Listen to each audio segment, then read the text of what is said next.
मैत्री हुई, जो मंत्री हैं और भगवान के दैत्य सखा, बृहस्पति के शिष्य हैं उद्धव जी महाराज, उनसे मित्रता भगवान की हुई।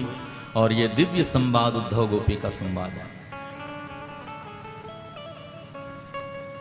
उद्धव जी भगवान के परम सखा हैं। एक दिन जन्माष्टमी का समय आया, उस दिन उद्धव जी ने देखा कि पूरी मथुरा सजाई जा रही है लेकिन कृष्ण दिखाई नहीं दे रहे।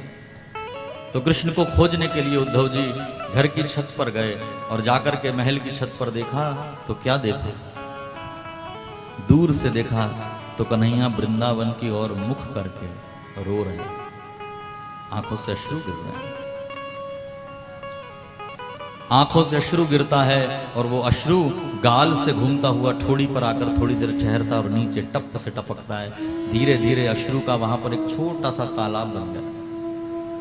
कृष्ण रो रहे हैं घर की छत पर खड़े होकर के, और देखा उद्धव ने कि कृष्ण खड़े तो हैं लेकिन उन आंसुओं के तालाब में जो परछाई दिखाई दे रही है वो राधा रानी की परछाई है। और दोनों हाथ उठा करके कन्हैया वृंदावन की ओर मुख करके कह रहे हैं, जय राधे जय राधे राधे राधे जय राधे। आप भी कन्हैया का साथ दीजिए ना। जय राधे जय राधे राधे राधे जय राधे। हे श्यामा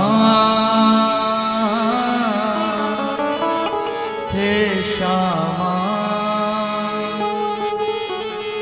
राधे राधे जय श्यामा। हे श्यामा जय श्यामा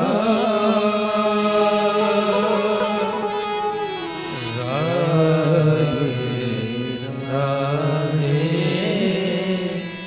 जय श्यामा। पूरी भावना से पुकारिए, कृष्ण की आवाज वृंदावन तक पहुंच रही है, तुम्हारी भी पहुंचे। पूरी भावना से पुकारिए, कल श्रीमद् भागवत की पूर्णाहुति हो जाएगी। ये राधा नाम का प्रसाद यहां से लेकर जाओ, पूरी भावना से पुकारो। वृंदावन की ओर मुख करते हुए आप भी कृष्ण के साथ पुकारिए, जय राधे जय जय राधे जय राधे जय राधे जय राधे जय जय राधे जय राधे जय जय राधे हाँ जय राधे जय जय राधे जय राधे जय जय राधे जय राधे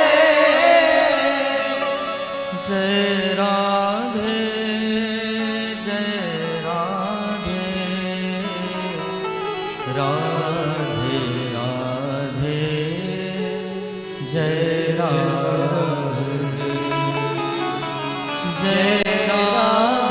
राधे जय राधे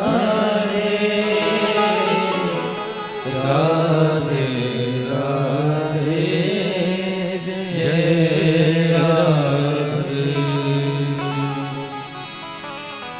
उद्धव जी देख रहे थे ठाकुर और जाकर के कहा कन्हैया, तो कृष्ण ने तुरंत आंसू पोंछे, घूमे उद्धव की तरफ। आज तुम्हारा जन्मदिन है, जन्माष्टमी है, तुम रो रहे हो क्यों? भगवान ने कहा उद्धव मैं रो नहीं रहा, मुझे कोई रुला रहा है। कौन? मुझे वृंदावन की याद रुला रही, मुझे यशोदा का प्रेम रुला रहा। जब जब मेरा जन्मदिन आता था मैया यशोदा अपने हाथ से माखन मिश्री का भोग सबसे पहले मेरे मुख पर आकर के खिलाती थी और यहाँ सुबह से शाम हो गई। अरे मथुरा में तो ला करके थाली सामने रख दी जाती है, लेकिन वहां वृंदावन में मैया अपनी गोद में बैठ करके पवाती। रोने लगे भगवान, मुझे गोपियों की याद आ रही है, मुझे गायों की याद आ रही है। खूब रोए भगवान। अब उद्धव ज्ञानी है, बृहस्पति का शिष्य है, कोई छोटा मोटा इसका एजुकेशन नहीं है, आईक्यू लेवल बहुत ऊपर है इसका, एजुकेटेड है। तो उद्धव ने तुरंत हंस करके कहा, अरे मथुरा से वृंदावन है ही कितना दूर, 3-4 किलोमीटर होगा। कोई यदि पैदल भी जाना, 10 किलोमीटर है, कोई यदि पैदल भी जाना चाहे तो 2-3 घंटे में पैदल पहुंच सकता है। ऑटो और उससे तो 30 मिनट 25 मिनट में आदमी पहुंच जाता है। खूब भी धीरे चले तो 2 घंटा 3 घंटा 4 घंटा।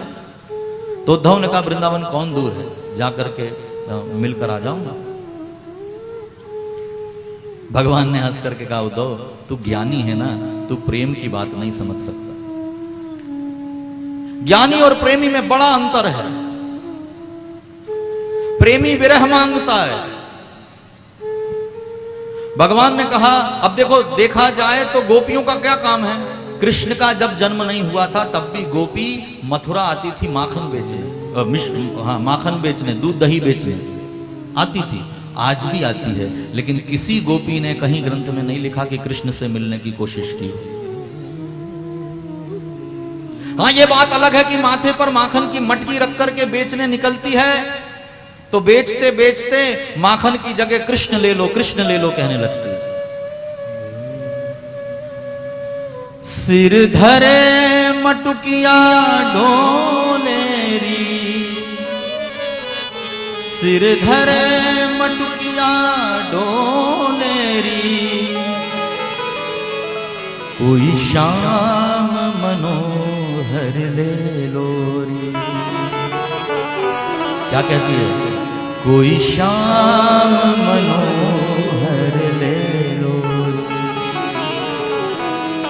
दधी को नाम बिसर गई ग्वालिन, दधी को नाम बिसर ग्वालिन, वो तो हरि लो भोलेरी, वो तो हरि लो भोलेरी, कोई श्याम मनोहर ले लो, कोई श्याम मनोहर ले लो। लेकिन ये बात उद्धव की समझ में नहीं आई।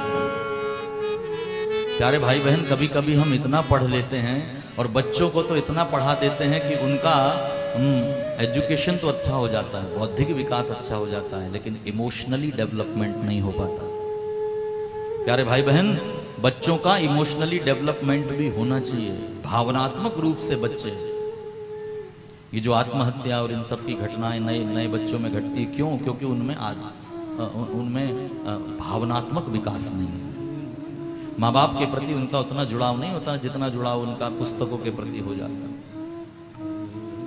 हम कैसा आदमी चाहते हैं, ज्ञान से भरा हुआ या प्रेम से भरा हुआ? ज्ञान की भी आवश्यकता है, लेकिन ध्यान रखना, किसी अज्ञानी ने दुनिया को कोई नुकसान नहीं पहुंचाया जितना ज्ञानियों ने पहुंचाया। ये सब आइटम बम बनाने वाले क्या मूर्ख थे क्या? ज्ञानियों ने बड़ा नुकसान किया है। मामा जी भी आए, कहाँ बैठे? पीछे। अरे वाह, हमारे बीच आदरणीय श्री शुक्ला जी, हम जिनको मामा जी कहते हैं, श्री रामू शुक्ला जी, जिनके द्वारा इस कथा की व्यवस्था बनी है, और उनकी आदरणीय धर्मपत्नी मामी जी भी पधारी हैं। इनके द्वारा कथा नागपुर में हुई थी। एक बार सब तालियां बजाकर स्वागत कर लें। तो संभवतः छोटी मौसी भी आई होंगी। हम तो मानते हैं क्या है कि घर जैसे ही हैं, लेकिन विनय भैया भी बहुत जिनका आदर सम्मान करते हैं, और पूरा पांडे परिवार जिनका आदर करता है, व्यासपीठ से उनका भी अभिनंदन। तो प्यारे भाई बहन, इमोशनली डेवलपमेंट बच्चों का बहुत जरूरी। किसी ने चॉकलेट दे दी तो हंसने लगे, किसी ने डांट दिया रोने लगे, जरूरी है। तो भैया कृष्ण ने समझाया, लेकिन उद्धव की बात समझ में नहीं आई। कन्हैया ने कहा कि अपनी पाठशाला में नहीं पढ़ सकता है, इसको गोपियों की पाठशाला में भेजना पड़ेगा। तो कहा अच्छा उद्धव एक काम करो, तुम कह रहे हो कि जाकर के वृंदावन मिल लो, लेकिन मैं तो नहीं जा सकता, तुम मेरा ये पत्र लेकर के चले जाओ और गोपियों को जरा सांत्वना देना। और एक पत्र उद्धव के हाथ में पकड़ा करके कन्हैया ने कहा गच्छोद्धव व्रजम सौम्या, हे उद्धव जाओ और वृंदावन में जाकर गोपियों को मेरा संदेश देना। मत संदेश विमोचया, भगवान जिस पर कृपा करते हैं भगवान उसको वृंदावन भेजते हैं। उद्धव पर कृपा करनी है भगवान को, तो भगवान ने कहा गच्छोद्धव व्रजम सौम्या, जाओ उद्धव वृंदावन। और पाती लेकर के कृष्ण का पीतांबर कृष्ण ने पहनने को दिया, और जिस रथ पर भगवान वृंदावन से मथुरा आए थे उसी रथ पर बैठाल करके उद्धव को वृंदावन से मथुरा भेजा। सुबह होते ही निकल पड़े उद्धव।